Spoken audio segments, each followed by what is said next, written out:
Everyone, welcome you arts academy triple N. My name is Ankur Verma. आज की class का जो हमारा चैप्टर है उसका नाम है कंटेम्प्रेरी सेंटर्स ऑफ पावर। इसी के चलते आज की क्लास में हम डिस्कस कर रहे हैं टाइमलाइन ऑफ यूरोपियन इंटीग्रेशन। कि इस टॉपिक के अंदर हम बेसिकली ये बात करेंगे कि जो यूरोपियन यूनियन है उसकी फॉर्मेशन कैसे हुई या फिर उसकी इंटीग्रेशन कैसे हुई, कि ऐसे कौन कौन से स्टेप्स थे जिसके बाद किसकी फॉर्मेशन की गई यूरोपियन यूनियन की। लेकिन इसमें हम डिस्कस करेंगे timeline of European integration. That means आपको पता है कि 1945 से पहले यूरोप की कई सारी कंट्रीज एक दूसरे के अगेंस्ट में थी, और लेकिन 1945 के बाद ऐसा क्या क्या हुआ जिसकी वजह से तो उनके बीच में जो प्रॉब्लम्स चल रही थी उनका क्या हुआ, सॉल्यूशन हुआ, या फिर उन्होंने अपनी प्रॉब्लम्स को कैसे दूर किया और साथ के साथ यूरोप का क्या किया, इंटीग्रेशन किया, कि यूरोप को एक कर दिया।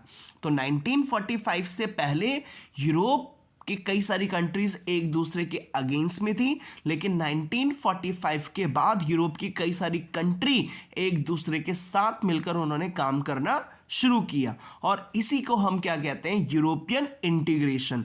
तो यूरोपियन इंटीग्रेशन बेसिकली जो स्टार्ट हुआ था वो 1945 के बाद हुआ था, और इसी के चलते आपको पता है यूरोप जो है वो दो पार्ट्स में बट गया था, एक तो वेस्ट यूरोप और उसके साथ साथ दूसरा ईस्टर्न यूरोप।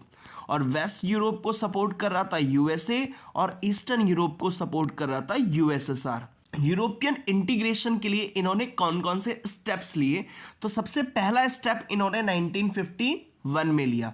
तो 1951 की अप्रैल में 6 वेस्टर्न कंट्रीज कौन कौन सी थी, एक तो फ्रांस। अब फ्रांस का ये रहा फ्रांस। दूसरी कौन सी है, वेस्ट जर्मनी। आपको पता ही है कि जब 1945 के बाद की बात करें तो जर्मनी भी दो पार्ट्स में बढ़ गया था, एक तो ईस्ट जर्मन और इसके साथ साथ वेस्ट जर्मन। और इसके साथ जो वेस्ट जर्मन था ये किसको सपोर्ट कर रहा था, ये कर रहा था यूएसए को। और इसके साथ साथ जो ईस्ट जर्मन ये किसको सपोर्ट कर रहा था, इसको सपोर्ट करने वाला जो था वो कौन था, यूएसएसआर। अब हुआ क्या, हुआ ये कि 1951 की अप्रैल में 6 वेस्ट यूरोपियन कंट्रीज, मतलब कि 6 वेस्ट के साइड की यूरोप कंट्री कौन कौन सी, एक तो फ्रांस, दूसरा आपका आता है वेस्ट जर्मनी, इसके बाद आ जाता है इटली, इसके बाद बेल्जियम और इसके साथ साथ नीदरलैंड, और लास्ट में आ जाता है लग्जेमबर्ग।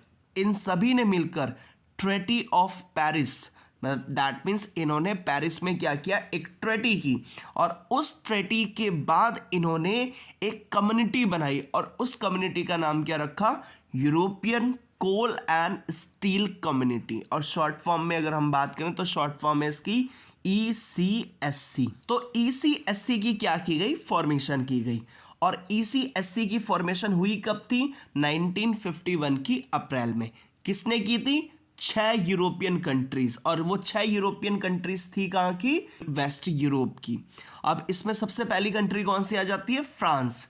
इसके बाद आ जाती है आपकी वेस्ट जर्मन, इसके बाद आती है इटली, फिर आती है आपकी बेल्जियम, और फिर इसके बाद आती है लग्जेमबर्ग, और लग्जेमबर्ग के बाद नीदरलैंड। तो आप देख सकते हो ये सारी की सारी जो ये 6 वेस्टर्न यूरोपियन कंट्रीज थी, इन्होंने 1951 की अप्रैल में एक क्या की, ट्रीटी की। ट्रीटी मतलब होता है समझौता किया, और समझौता कहाँ पे किया, पेरिस में।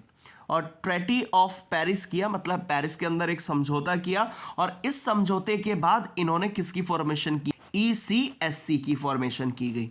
और ECSC की फॉर्मेशन की बात करें तो ECSC की फुल फॉर्म क्या है, European coal and steel community. That means कि ये सारी की सारी कंट्रीज क्या करेंगी, कोल और स्टील को लेकर ये सारी के सारी एक साथ मिलकर क्या करेंगे, काम करेंगे। अब उसके बाद क्या हुआ, इसके बाद 1957 मार्च 25, दैट मीन्स 25 मार्च 1957 में क्या हुआ, तो same as it is these 6 country, मतलब कि ऊपर वाली जो ये 6 कंट्रीज है कौन कौन सी, France, western Germany, Italy, Belgium, Netherland और लग्जेमबर्ग, सेम इन्होंने 1957 की मार्च में एक और ट्रीटी की। तो इस ये ट्रेटी कहाँ की थी, ये ट्रेटी थी रोम की। तो इसमें मतलब इन्होंने ट्रेटी की, साइन द ट्रेटीज ऑफ द रोम, रोम के अंदर कई सारे इन्होंने समझौते किए और इसी समझौते के बाद इन्होंने किसकी फॉर्मेशन की, यूरोपियन इकोनॉमिक कम्युनिटी की फॉर्मेशन की।